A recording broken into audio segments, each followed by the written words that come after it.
The video you're about to watch is an interview I did with one of my friends' Discord groups on scaling up online arbitrage, my story, and just a ton of stuff in general about how to build a living with Amazon FBA. So, hope you enjoy it. Let's get right into the video.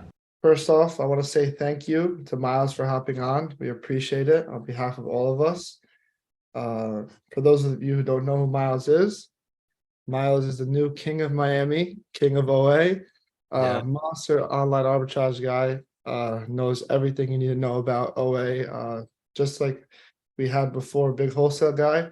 This is a huge OA guy. I'm not sure if you're dabbling in wholesale yet. I guess we'll find out later on in the call, but whatever questions you guys may have or anything about online arbitrage, this is your guy. He's very, very in tune with the community and knows a lot. So we're excited that he's on today and we're ready for the call. Yeah, for sure. Thank you guys. I had a lot of fun, a lot of money made with these guys over the years too. I remember Sawyer and I talking like my first month. Wow. 2 years ago, we were grinding on the Air Force Ones on Amazon. Oh yeah. True OG. Oh my gosh. Yeah. But yeah, I guess we could start with just like a little background of yourself, how you got started on Amazon, all that type of stuff. How long you been selling for? Yeah. So it's pretty similar to you guys actually, or you, Danny and Dylan. Feels weird, Sawyer. I'm just gonna say so. Doesn't matter. But yeah, similar to a lot of you guys and probably a lot of people watching. Over the years, I really liked reselling stuff. I started out doing Lego stuff back in like the early 2010s on like eBay, Bricklink. I was like posting content about it online and such. And then in 2014, one of my friends that I met through that was like wearing all these nice shoes. And I was like, dude, like, how are you getting all these shoes? Basically, like, these are expensive bread ones, royal ones, right after Kanye wore them. Basically, all my OGs now, right? And he was like, dude, I've been flipping shoes basically. He lived in New York City. He was like, you should try it. So he immediately, this is in the same sense of like a week, he adds me to a bunch of the big Facebook groups, some of which are still around today, and he steals $500 from me. But that was the best $500 I ever spent because he added me to the Facebook groups. In the next couple of years, this is in 2014, I was doing, probably selling a couple things here and there, but you had to really grind back then. We're very blessed with Amazon stuff because to sell an item, I had to take pictures, I had to tag, put my name, the date, etc. in the pictures, make a post, go and bump it in the Facebook group, deal with time wasters, invoicing, chargebacks, all stuff like that. And then eventually, like 2017, Goat and StockX started to become a thing. So now I didn't have to negotiate with people. I could just make a listing and stuff would sell when it's sold if it was a good product, right? So that really opened things up. And in the summer of 2017, I started doing outlets a lot for StockX and Goat mainly. And 2 weeks before I left for college, my mom was like, all right, like, are you going to sell the rest of your shoes and like just kind of ditch that? And I was like, oh, no, I'm bringing them with me, basically. So I brought a bunch of shoes with me, and thank God my roommate was cool with it. Basically. And so I had a bunch of shoes in my room with me, just clothes, shoes. That's it. As all I needed, man, was just to sell stuff. I always really, really liked it, even though I wasn't making much money. And that whole year I started, because StockX and Goat were a thing, it was like getting a lot easier. I could, buy inventory, take good pictures, get sales, etc. And that was 2017, 2018. And then my two best friends transferred out of my college, basically. So I had no one to hang out with. So I got really, really focused on business, and I had my car there that year. So I started ripping outlets heavy, just driving around basically, and started doing like $3 to $5 grand a month profit. This was also when YouTube ads started to get good at targeting. So I started to get hit by like a lot of Amazon FBA ads, stuff like that. I was like, man, people are selling stuff that's not just shoes. People are selling all different types of products. It like really opened me up to different things. And then tested out Amazon in 2019. Problem was Ungating really wasn't a thing, right? So I was just grinding used books. You can go back, look on my Instagram in 2019. I was putting in a lot of work, not making much money, but I was learning a lot. And I was meeting a lot of cool people, right? And so once COVID hit in 2020, I couldn't get any more book inventory. So I reverted back to doing a lot of shoe stuff. And I was also building my personal brand the whole time, the Flush Your Miles page, what I've been doing for 4.5 years at this point. And that was huge because that kept me in tune with people who were doing Amazon who were able to get ungated. And I was talking to them so often. That was when pools popped off, weights popped off with early pandemic. And That was when like late that year, like Q4 2020, people started talking about being able to get ungated in toys and Adidas really easily. And I was doing the shoe stuff at this point. I just finished college and I got ungated in Adidas. And then I listed up these random like Light Racer, Pure Motion, a couple SKUs like that, and they're flying FBM immediately. So I like start talking about it on Instagram a little bit. And then I'm watching a Gary Vee video and he says, I can't believe you're not responding to every comment. Like people are taking the time to watch your stuff and you're not even thanking them. It's like, you know what? I'm not just going to respond to the comments. I'm going to message everyone that comments. And luckily, one of the people I messaged ended up being one of my best friends today. And we got on Zoom like the next day or something. He started putting me on game. I started putting him on game. And then we basically just scaled up ever since. And I met Sawyer. We started talking a lot in 2021 right there. And then did over $1 million in sales my first year, did over 2 last year, going to do over 2 this year. And now have a software company called SellerAmp, do some education stuff, same personal brand as well. And still really, really like selling on Amazon with all you guys, and such. So yeah, that's basically the story right there. And I'm happy to dig in on anything or any questions you guys have, but it's pretty cool what this stuff can do if you really put your mind to it and work a lot. Amazing story. Yeah, Seriously. that's awesome. Amazing story.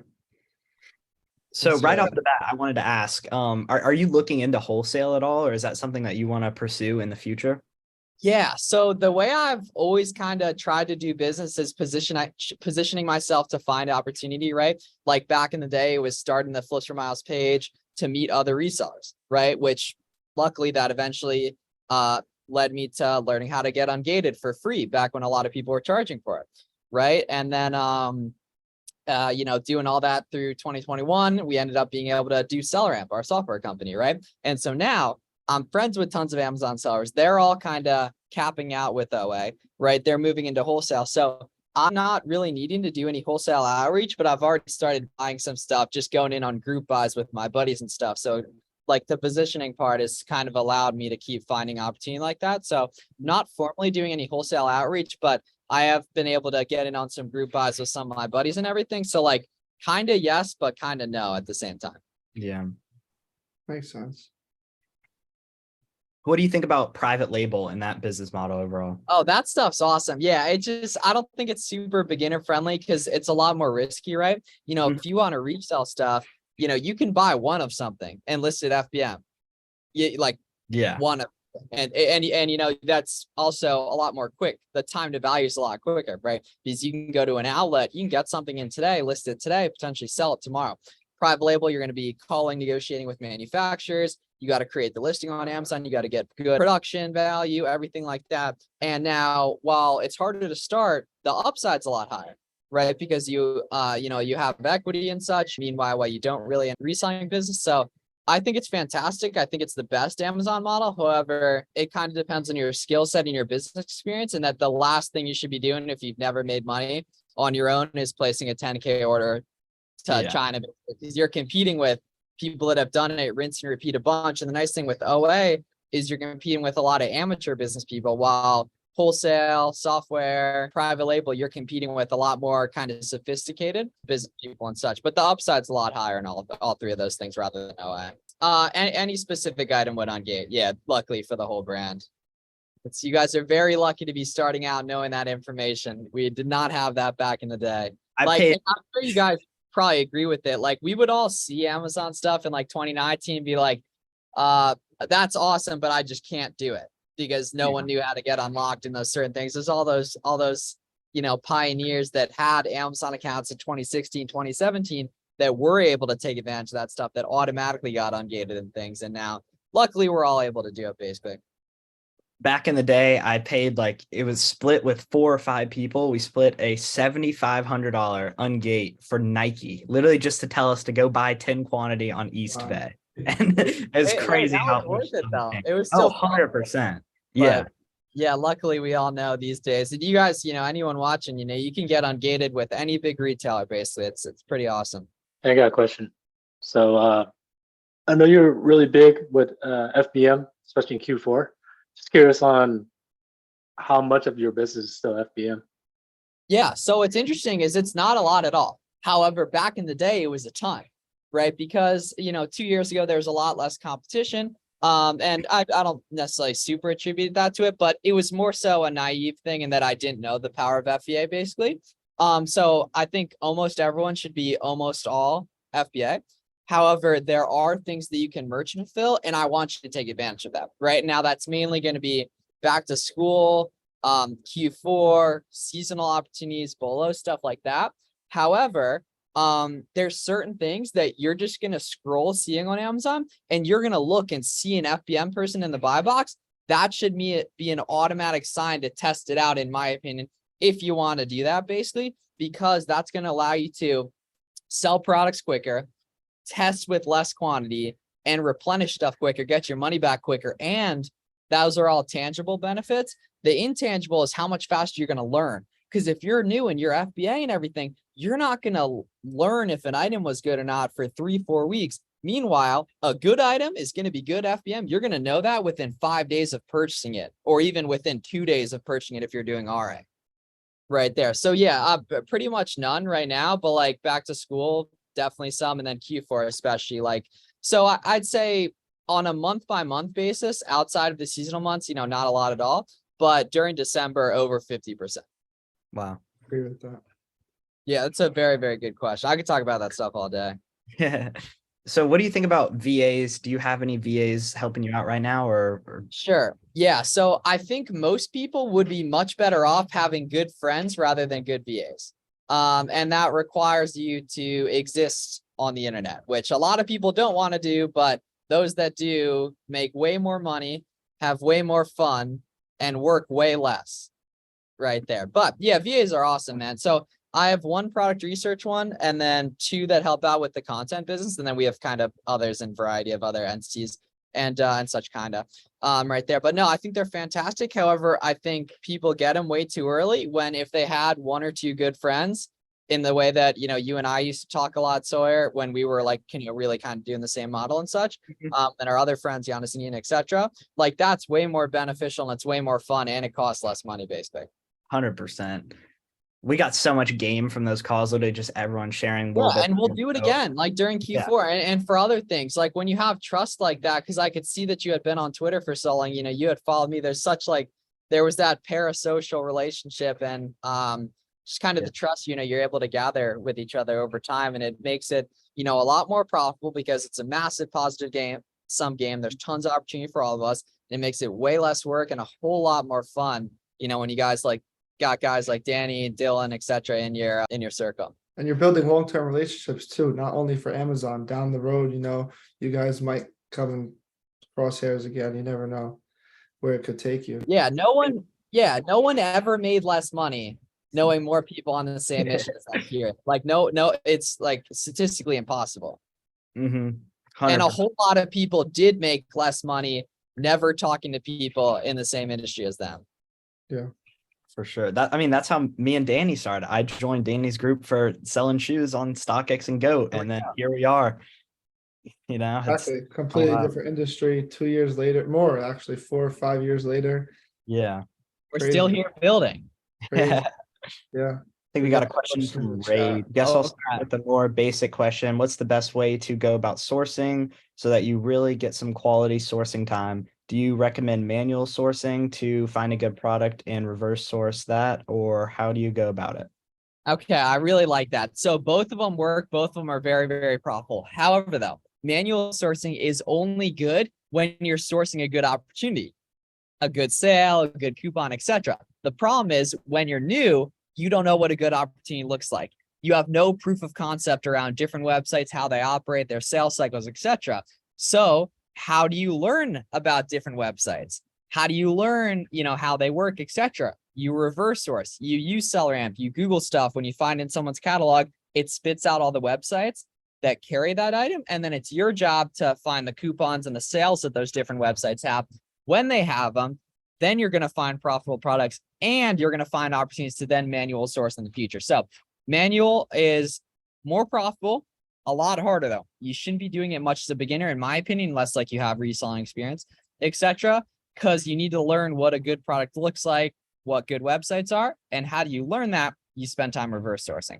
100%. That's exactly what I would say to any beginner. we kind of had it lucky starting with selling shoes and all that, because I kind of jumped right into manual sourcing because I had already kind of known those websites, known the coupons, known the sales, and it was a very easy transition, but it's not like that for everyone. But you didn't get lucky though. You spent all that time doing shoe stuff when there was no guarantee it was going to work. Exactly. Right? It's the overall body of work, building yourself into the type of person that can make money because you did the requisite proof of concept, you built the conviction, the capital, the relationships, that then once you got into a higher level opportunity, you were able to really pounce on it immediately and have success really quick. Mm-hmm. What else we got? Yeah, I got another question. So I'm about a year in Amazon selling and then pretty good. The only issue I'm dealing with right now, well, not issue, but just I'm having trouble finding consistent replens that maybe last at least for a good maybe 3 months. What do you think? Like some tips about that? Like, is that just a matter of time type of thing? Yeah, so it's the short answer is if you do it long enough, it's going to work, period. Right now, the problem is the reason why your products are burning out is because other people are finding them as well. Right. So logically deducing that, you need to find stuff that other people aren't finding. Right. Which comes from utilizing coupons, finding websites that allow you to use multiple coupons where they coupon stack, or maybe they have a really good rewards program. You get good at using discounted gift cards, etc. So basically, you just need to build a further moat around specific products, because I don't really like the term replen, although it's correct. For example, like a lot of the stuff Dylan and I used to sell back in the day, it might have been the same product, but it was coming from a lot of different websites, right? So it was big brand stuff that was carried on a lot of different websites. And, sometimes we would buy it from the same place with the same deal, but oftentimes it was kind of the ebbs and flows of the market cycles of different websites having sales. So I'd say the short answer is like, you just need to build a bigger moat around specific products you're buying.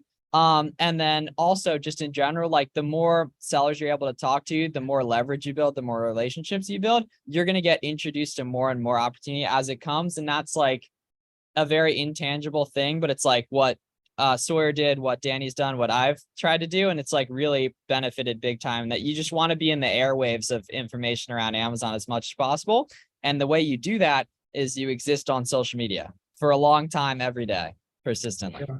And even in person too. I know when I was starting out, when I was going to the outlets and stuff like that, and I would see other people scanning products, some people might take those as competitors or like they should be frowned upon. You want to walk away from them. You want to stay away from them.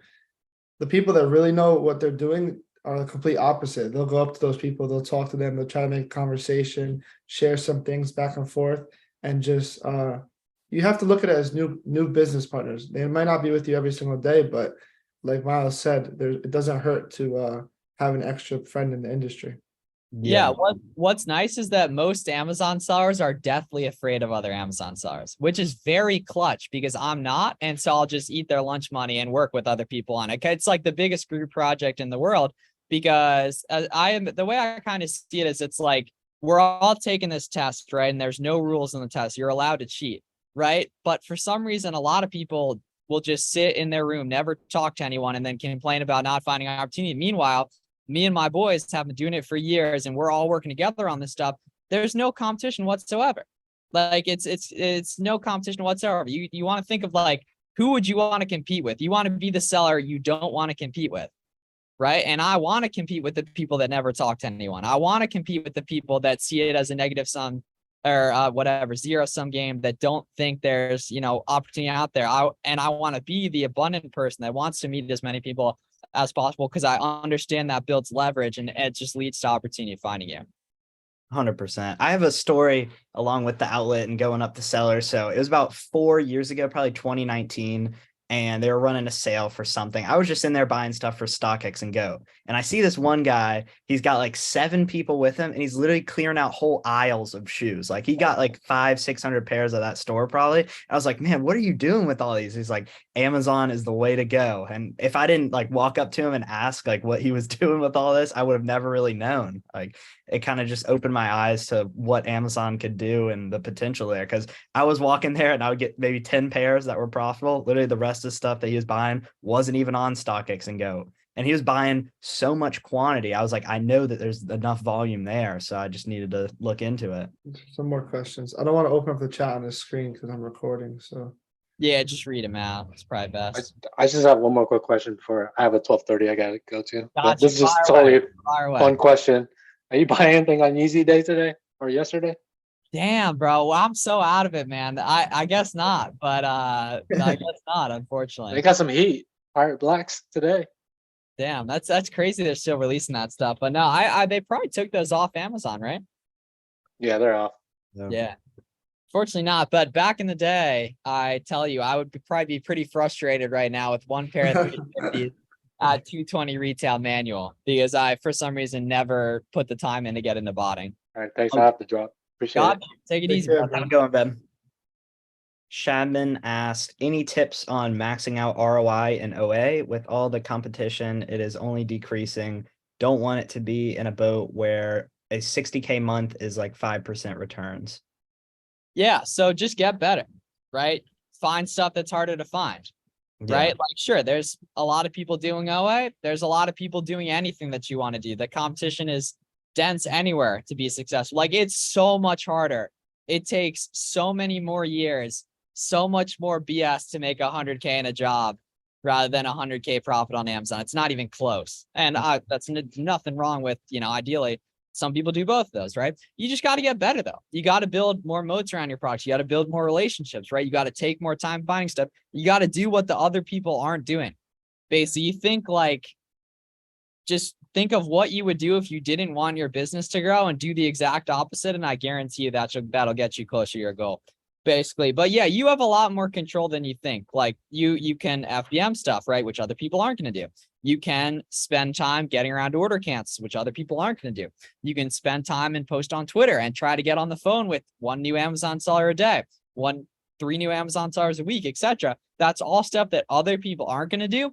And over a long enough time span, that's all going to provide you opportunities that other people aren't going to be able to get.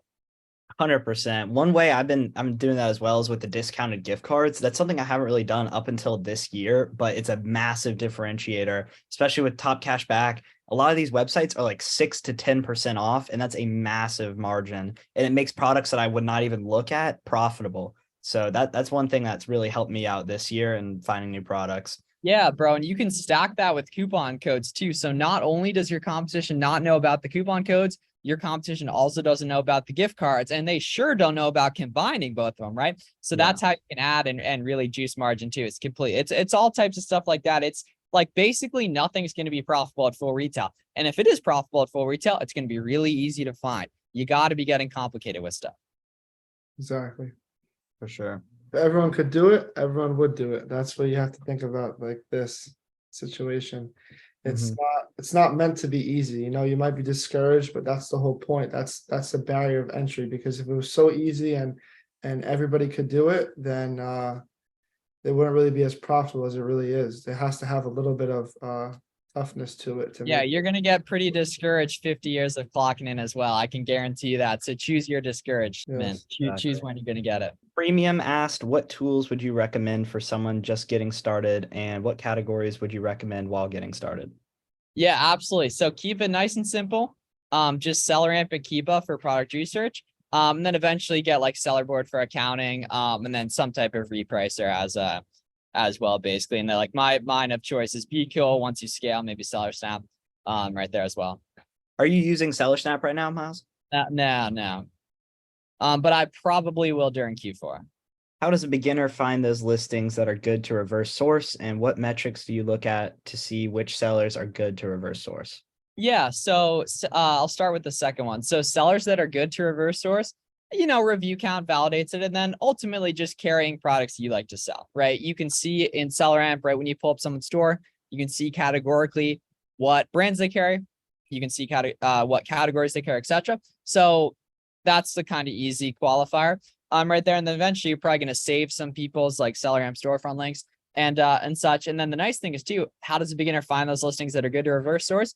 The nice thing is like, being in a group like this, you can see stuff that's good. You can reverse source off that really easily. Like I post a lot of content. You can look at my videos, look at what winning items I showed, then just go reverse source off that. Now don't buy the ones in the videos, but go reverse source from there. And then kind of another short way to do is like anything that's like Lego, Adidas, Nike, Neutrogena, any of these reseller friendly stuff, right? I could tell you purely Adidas stuff.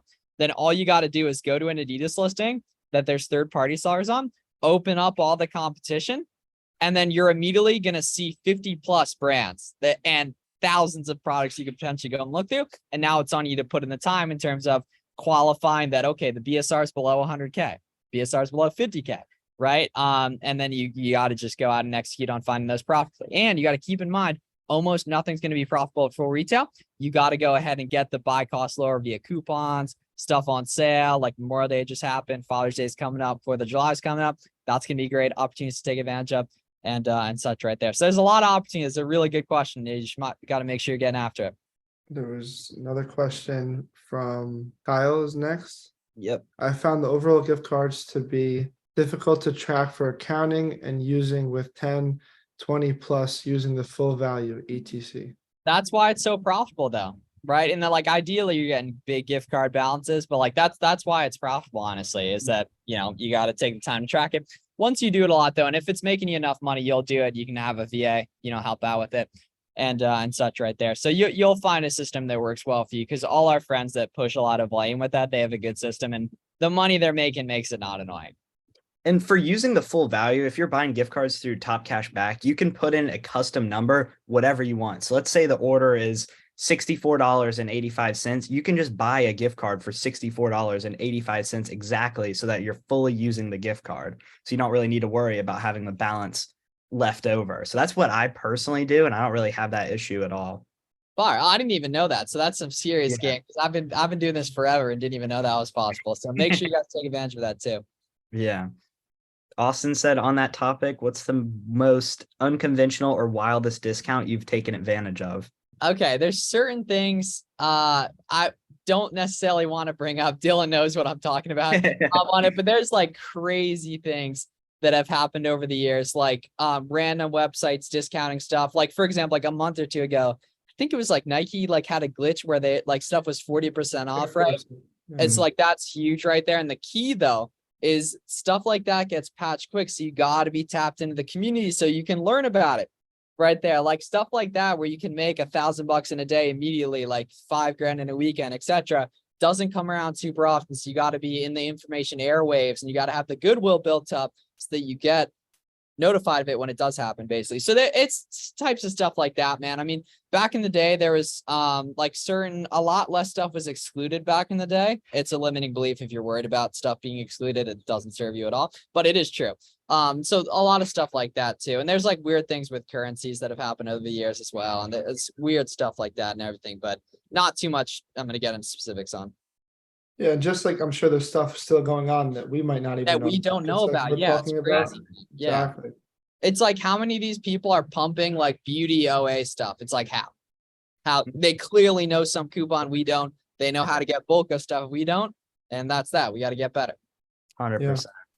Eastbay was pretty good last year. That was one that was running for like a really long time, that had a bunch of good stuff for a long time. Yeah, August especially. I remember I think it started, it was like late July that it started. Yeah, that show was popping, man. And now it got worse over time because stuff was selling out, but it was so good. They would put it on 50% sometimes.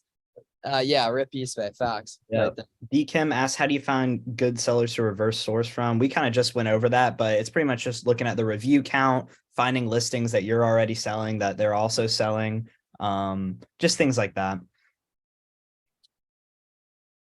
What's the best site to buy gift cards? I personally buy all my gift cards off Top Cash Back. I think that's the way to go. It gives cash back to your account and it'll hit in like 2 to 3 days usually. So you're not waiting a long time like you are when you just purchase something off Foot Locker and get the cash back from there. So you can get that money very quick. Top Cash Back is definitely the way to go.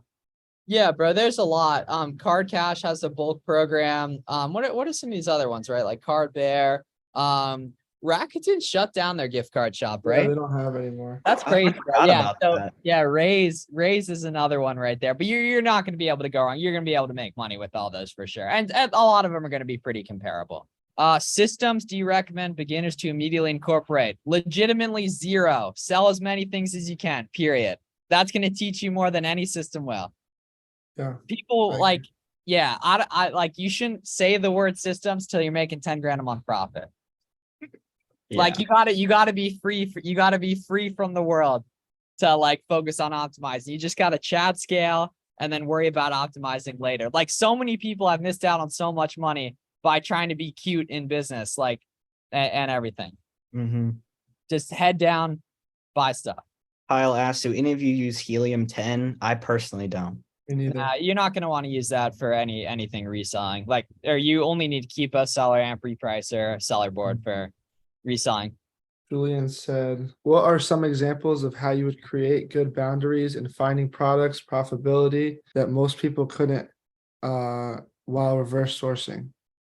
Yes. So for every product, strive to use some combination of a discounted gift card, a coupon, it being on sale, it being on clearance, ideally multiple coupons. And right, if you just go through that checklist, the more boxes you can check on there, the more those products are going to be protected from other people finding it, basically. So for example, right, one of my sites I like to buy from right now, there's a BOGO.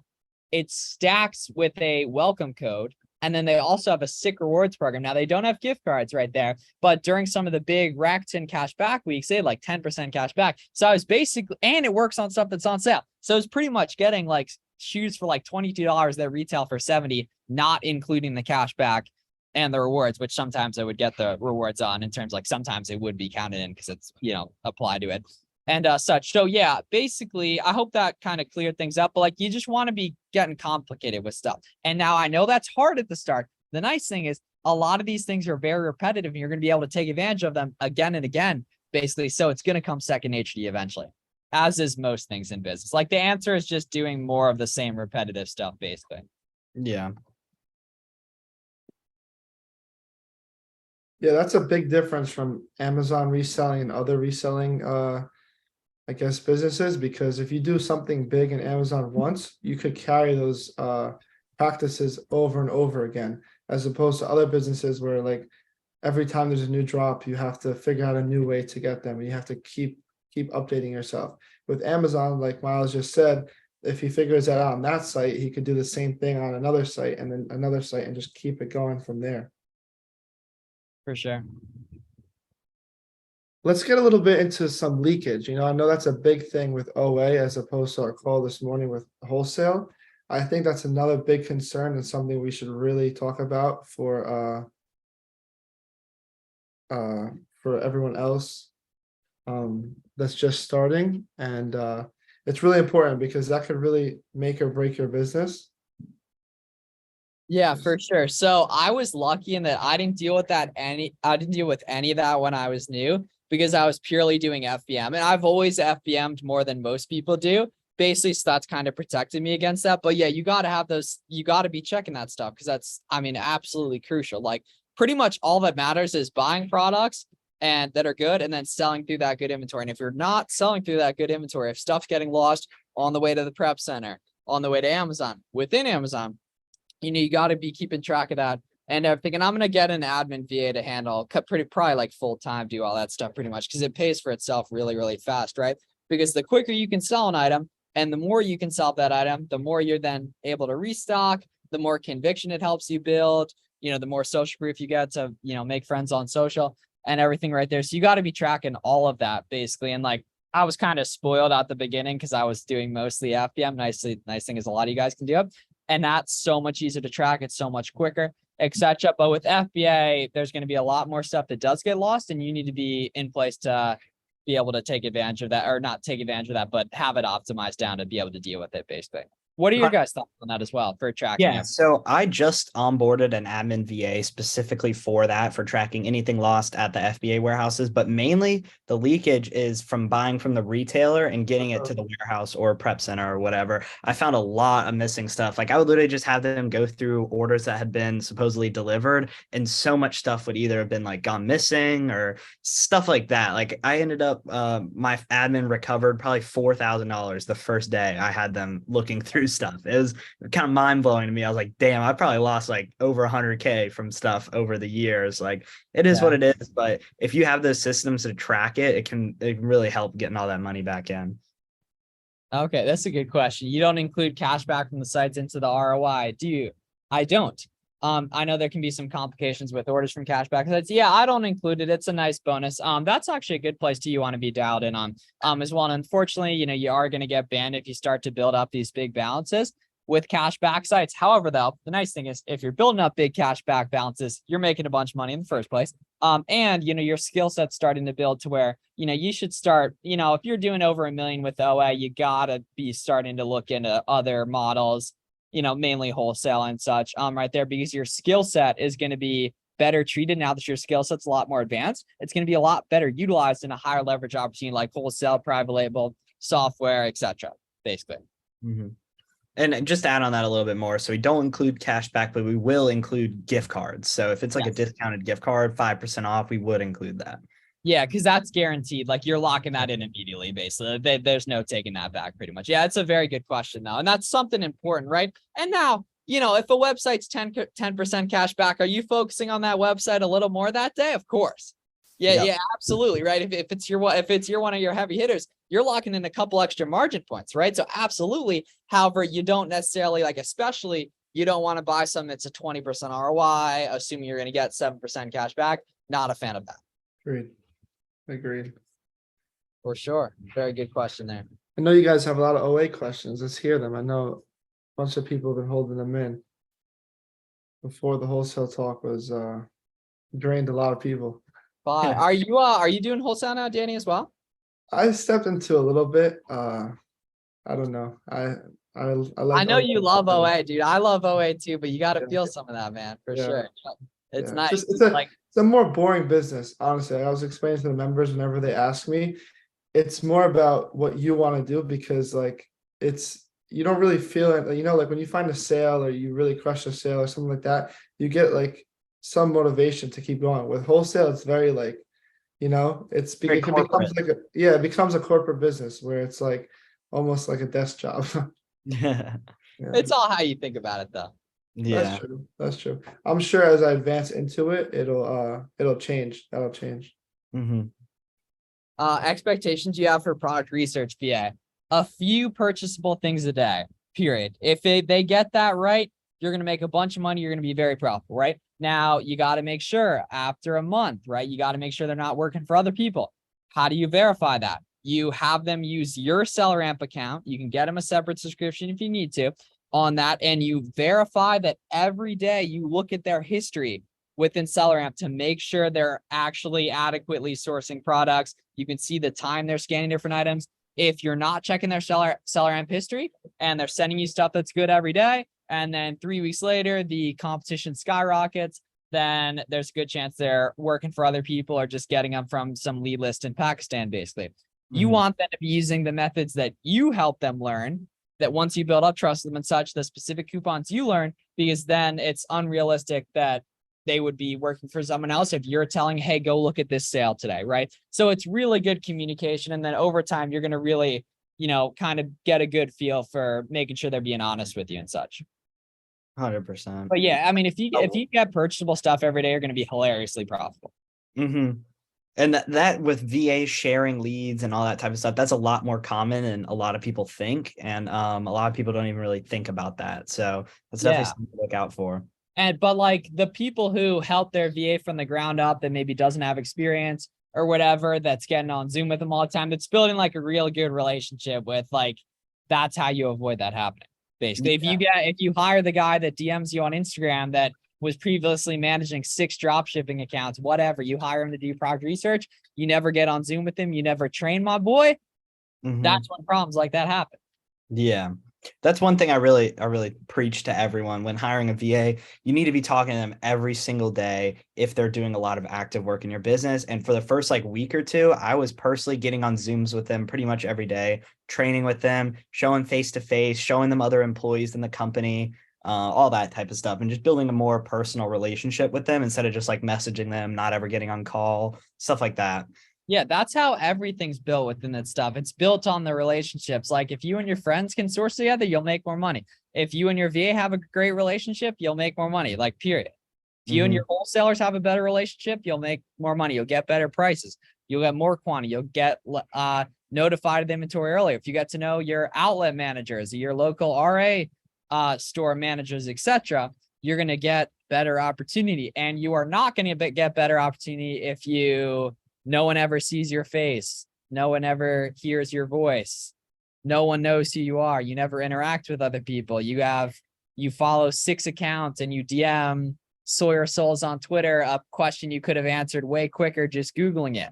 It's how you don't get results. Well, Shadman had a different experience with VAs. If I remember correctly, I don't know if you want to tell the story, Shadman. We have a few more minutes here with Miles to see what their aspect of the situation was. If I remember correctly, something happened where he caught his VA working for another person, and he wanted not to let him go. I don't know if you want to explain it, Shadman, but it was like a really complicated situation. He didn't want to let the VA go, but the VA Was cheating on it? Yeah, he was getting like cheating on paid for him. by something else. I remember hearing something about that. It was, yeah, there was like, it was really complicated, but I told him, I said, you should try, because the VA was working part-time, and I think she was working like 2 part-time jobs.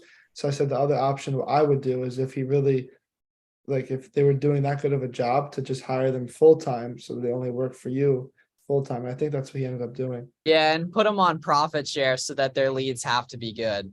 Yeah. So what I actually ended up doing was, here it is. so the VA was, she was full time with us and then part time with somebody else, and then she started doing full time in both places, and it just became a really messy situation. So we kind of just offered her like an additional part time role for overtime, and but it was contingent on the fact that she maxed out like a specific requirement throughout the week. So if she was like completely utilizing her 40 hours throughout the work week, she'd be eligible for overtime, make some more money. And it worked out well. Things are going good. So yeah, Danny helped out with that a lot. Thank you. Boom, there we go. Yeah, so she was probably working 12-hour days full-time with you for 8 hours, and then 4 hours part-time with someone else. Yeah, it was tough. Yeah. How does one scale with limited capital? Rage asked. Yeah, so I mean, it's kind of up to your own risk tolerance, right? You know, are you willing to take a loan? Are you willing to use business credit? Maybe you are, maybe you aren't. That's completely up to you in your own situation, right? So if you're not willing to do that, you're going to grow slower. However, you're also going to have a lot less risk, right? So you'll sleep better at night. So it's kind of up to you on that. But that's the complete opposite of the route Dylan, Danny, and I took. Basically, like, we're, you know, using a lot of that stuff. It's completely up to you. And then, like, something to consider, the way I like to think about it is like, you'll never have less like responsibility than you do today, most likely, just as a human being, right? Us talking up here, we're all, you know, young guys, so we're lucky we don't have a lot of responsibility right now. So now is the time that you do want to take those risks, if you do want to, and you might not, and that's totally cool. You're just going to grow a little bit slower, but you also have significantly less risk. So if anything does go wrong, you'll be fine. And everything. But, you know, unlimited capital, you can be FBM stuff more, focusing on higher ROI opportunities. Maybe do a little bit more retail arbitrage to be more cash flow efficient, to not have to worry about stuff coming in the mail and such as well. Yeah, definitely the biggest thing that you mentioned, Miles, would be managing what you're going to buy, differentiating the ROIs. You want to make sure you prioritize the better opportunities. You know, you might not want to settle for 20% if you don't have that much capital left for the month. You might want to wait for a better opportunity if you know that opportunity is coming, to try to maximize the speed of your growing. Yeah, FBM too, for sure. Be FBM and unlimited capital. And now you're not going to be able to do every product like that, but you can test really easily, and you can purely buy stuff. And if you're going to do a certain percentage of that in the business, that other people are successfully FBM. Yeah. And also making friends too. Like, I know when I was starting up, if I couldn't buy something, I would send that lead. Like, don't just waste these leads or waste these links. You know, even in the group here, you could make a friend or two where you could send them stuff that you can't not afford. I don't want to say afford, but that you don't want to buy that month, and they could buy it. And the next month it might be the opposite. They might find something that they're not buying, and they'll send it to you. You know, it goes both ways. So you don't want to waste any good leads either. You want to make sure someone's using them. Yeah, and like, it's just the biggest positive sum like game in the world. And that, like, don't see it as transactional. Like, I tell people to like post on social media, and they see it as such like a hard thing to do when it's like so easy at the same time. Like, if you're just a good guy and you consistently are, you know, meeting people and such, existing, like, one, opportunity is going to find you. And then just in general, like, no one made less money by being a better person, by bringing more value to others ever, over a long enough time scale, period, ever. Yeah, we got a few more minutes of Miles. Does anyone have any more questions they want to get in at the end, or both ways? It was a great call, Miles. We really Yeah, appreciate dude, you of hopping course. on. Thank you guys. But for sure, I remember Sawyer and I, we were competing on the Air Force One listing back in the day, and then we ended up talking, you know, all the time. Especially like Q4 2021 was huge. Like that was some of our first like really big breakout months and such. I remember we had a lot of stress about order defect rates. I remember talking about the Academy 10% off code. It's a lot more fun and it's a lot more profitable when you do it with people you like. And the nice thing is you can choose who you do it with. And a lot of you guys choose to do it by yourself, which doesn't make sense to me because you can do it with whoever you want. And it's a lot easier when you don't do it alone and everything. But yeah, thank you guys. I really, really appreciate it. If you want to just plug in your YouTube and your Twitter Yep. and just your stuff right here so people can Yeah, so it's follow up. Miles on all platforms. Feel free to DM me any questions. Instagram, Twitter, YouTube. I'm on there pretty often. Right there, we have the Buy Box Bandits podcast, which I actually need to get both of these guys on at some point. We have over 120 episodes. They're available on all platforms, as well as I have our product research tool, SellerAmp, selleramp.com. You can try it out completely for free. It's a profit calculator, RA mobile app as well, Chrome extension. It's all less than $20 a month. You can try it for free on our website, selleramp.com. And yeah, happy to help with anything further you guys need. But thanks a lot, everyone. Thank you, Miles, for hopping on. Miles. Means Cool. a lot, man. Thank you. For We sure. got For two sure. We'll answer these. Don't worry, Miles. Yeah. Oh, for sure. Yeah. Reviews consistently. You don't, unfortunately, like you just got to sell more items and they'll come, but you don't, like Amazon made it hard. Like you just don't get reviews. Mhm. What's too many competitors on a shoe listing? It's not about how many sellers are on it. It's about the trend. If the trend's going up, price is probably going to come down. If the trend's been consistent or it's going down, price is probably going to go up or stay the same. So it's much more about the trend. There's healthy listings, bro, that have 100 sellers right there. It's just they've had 100 sellers for a while. Got you, Rage. Yeah, Rage, thanks for coming. Kyle, of course. Shad, man, I want to learn more about that VA story and everything. But yeah, thanks a lot, guys. Take Everyone care, have a Miles. great day. I'll talk to you guys soon, okay? Appreciate it. Thank you, Bye, Miles. guys. All right, take it easy, bros. See you. Thank you. Thanks for watching the video, guys. If you have any questions, make sure to let me know in the comments. Check out some of my other videos, and I'll see you guys in the next one.